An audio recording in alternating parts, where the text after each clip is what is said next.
Hello बच्चों, आइए इस प्रश्न को देखते हैं। आबंध कोण का सही क्रम है sp3 sp2 sp sp sp2 sp3 sp sp3 sp2 sp2 sp3 sp। तो सबसे पहले हम इस प्रश्न को मुख्य अवधारणा देखेंगे।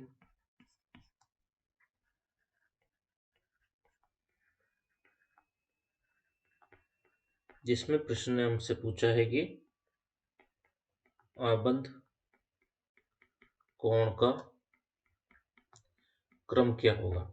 तो आबंध कोण का क्रम हम देखते हैं, तो जब किसी भी संकरित कक्षक में s कैरेक्टर बढ़ता है तो बंध कोण भी बढ़ता है, क्योंकि जब SS अतिव्यापन होगा या SP अतिव्यापन होता है तो वहां पर क्या होगा, जैसे SS अतिव्यापन हुआ या SP अतिव्यापन हुआ तो यहाँ पर अतिव्यापन प्रबल होगा तथा प्रबल बंध बनेगा।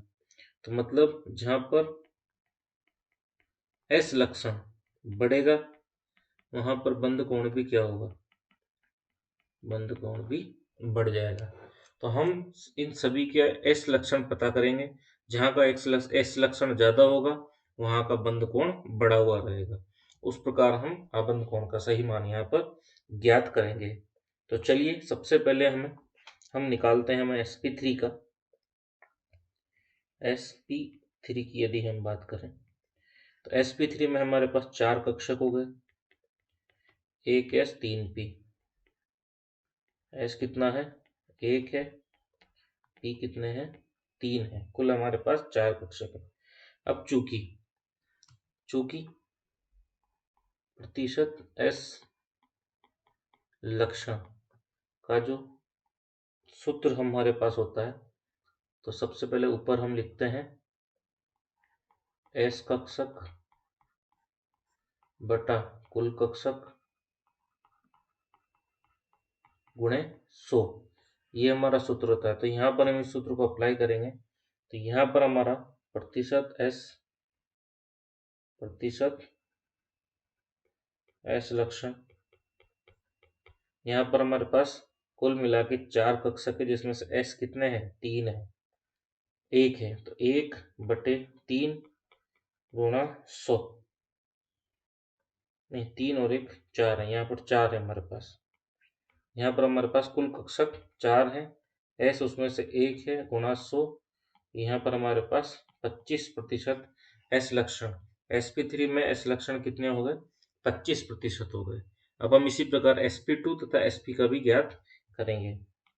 यदि हम बात करें sp2 की तो sp2 में 3 कक्षक होंगे, जिसमें से S कक्षक 1 होगा, p कक्षक 2 होंगे।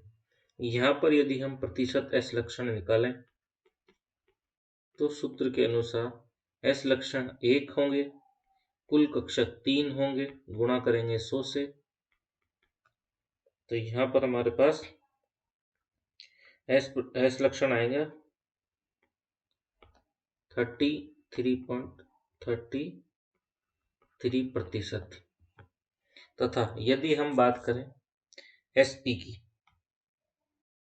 यदि हम बात करें SP की तो यहाँ हमारे पास 2 कक्षक हैं, 2 कक्षक हैं, इसमें से S 1 है तथा P भी 1 है। यहाँ पर यदि प्रतिशत S लक्षण की हम बात करें तो 1 बटे कुल कक्षक 2 गुणा 100, तो यहाँ पर प्रतिशत S लक्षण हमारे पास 50% होंगे। अतः हमसे पूछा गया है कि आबंध कोण का क्रम क्या होगा।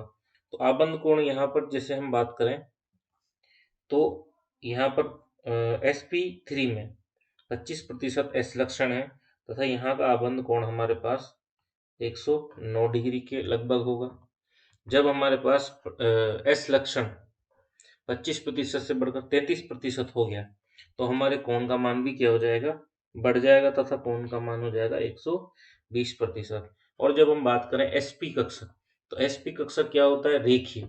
रेखीय मतलब 180 डिग्री का कोण हो जाएगा, बंध कोण का मान क्या हो जाएगा 180, क्योंकि SP संकरित कक्षक में क्या होता है, रेखीय संरचना होती है। तो बंद कोण हो गया 180 डिग्री। अतः हमसे पूछा गया है कि आबंद कोण का क्रम क्या होगा। तो आबंद कोण के क्रम में सबसे अधिक हमारा होगा SP, सबसे अधिक होगा। उससे कम हमारा होगा SP2 और सबसे कम होगा हमारे पास SP3। तो यहाँ पर हमें सबसे अधिक SP, उससे कम SP2 और सबसे कम SP3। अतः जो हमारा सही विकल्प होगा वह विकल्प 1 होगा। आशा करता हूँ आपको ये प्रश्न बहुत अच्छे से समझ आया होगा। धन्यवाद।